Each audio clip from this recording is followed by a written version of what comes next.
traveling the world. I think I'm very passionate and excited about seeing other countries and learning new cultures. So if I could travel non-stop and no one really has the money for that, but if I could, I would definitely do it. The southeast coast of Queensland, in and around the Gold Coast area. How about that? What a vibe, what an area. The air, there's something about the air in that area. That's funny, the air in the area. That is just so clean and refreshing, and yep. I just like the small things, like when someone is nice and kind to you, like when people are like, how's your day been, or how are you, or they take the time to sort of show that they care. I think that's something that, it's small and it doesn't have to be a big gesture, it just has to be like a smile or a hello or how are you. That's something that I find really important, and it makes me feel good, gives me the good vibes. 3 things: coffee, music, and smiles. Oh, look, I get really annoyed with people who stand in the way. I am a generally pretty patient person, but if I need to be somewhere and you're in the way and you don't move, or if you stop in the walkway and have no spatial awareness of what's around you, that's when I get really annoyed. Definitely people's absolute disdain or lack of awareness. So whether people are on the road and they're driving and they don't, indicate to change lanes or turn right or left. But yeah, not only that, just generally speaking, people's lack of awareness and what is happening in the world around them. Like something could be happening right under people's noses and you can see it happening, you can see it unfolding, but they're just clueless, totally oblivious to what's going on. And that's a real gripe of mine. Just feel like slapping people on the head, on the forehead, and going, will you just wake up? What is going on? But I find people do ask me for help a lot, because that's one thing. I'm quite a quick learner and I've got a good memory. So if people need help with remembering a policy or remembering how to do something, people will generally come to me for help with that, technical stuff. Mostly technical stuff. Although when you have a chat with your friends and they just want advice about stuff, or they just want to vent, that's another thing as well.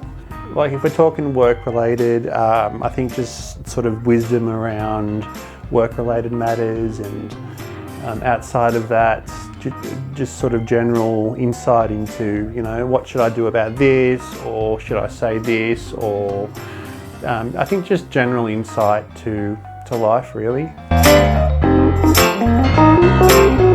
I started to learn Japanese because we went to Japan, and I thought, oh yeah, I'm going to be fluent by the time we go. And then I started working at Qantas and I was never home and I never had time. So that's something I've been meaning to get back into doing, is learning another language. Definitely doing a puzzle. See, I could say the internet, but I feel like that's a bit of a necessity for people as well. Probably streaming services. I know that that's definitely a luxury, but that's how I chill, that's how I unwind. And if you took away my TV shows, I'd probably be very, very upset. The air conditioning in my car and my guitar. So those 2 things also happen to rhyme. So that's why I've elected to have those two answers for the question. Air conditioning in my car as well as my guitar. Avocado. I don't understand. I like guacamole because you have avocado mixed with other stuff, but just smashed avo on toast, I do not get it. And everybody buys avocados and I do not understand. I just don't get it. Sorry, people who like avocados, but I don't get it. Social media apps like TikTok. For me, having God in my life makes it a good life, because and purpose. And I think that, having a life with God gives you purpose. And I think if you don't have purpose, then you're kind of just going through life and it doesn't really mean anything. And well, in my opinion. Having purpose and having a God-given purpose for me is what makes life good. I think friends, family, attitudes of humility, attitudes of understanding, attitudes of grace, attitudes of forgiveness, integrity, all those sorts of things.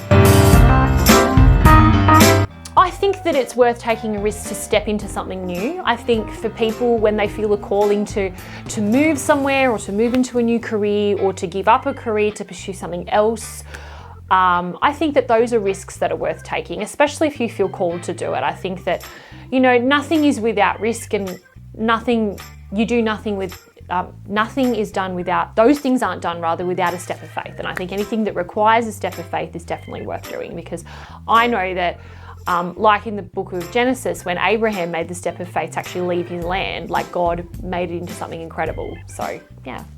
Buying a lottery ticket, doing the right thing when nobody else is watching. So integrity, absolutely. But further to that, maybe standing up for a cause that may be controversial or not fashionable or trendy. I think it's really worth, particularly if there are friends and mates involved, I think it's really worth just standing up on their behalf, even if it's going to cost you notoriety.